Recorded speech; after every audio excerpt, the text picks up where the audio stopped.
Се сеќавате и на она што го ветуваше Зоран Заев, така наречената метла, помалку филмски делуваше сето тоа кинематографски, па велеше првиот ден после вториот круг веднаш ќе заигра метлата, но првиот ден после вториот круг се одмори,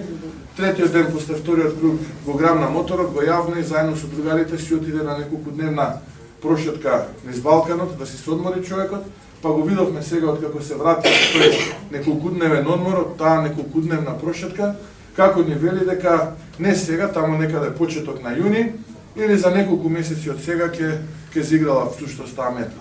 Но ние зборувавме и за време на кампањата, зборуваме и сега, и секаде ќе го зборувам тоа во рамките на нашите состаноци, во рамките на состаноците со местните комитети, со граѓаните каде што ќе се среќам, дека нема фајда метлата, затоа што не е до метлата, туку треба да се измете тој кој што практично реши да имплементира метла. И тоа е реалната вистина, и тоа е онаа вистина која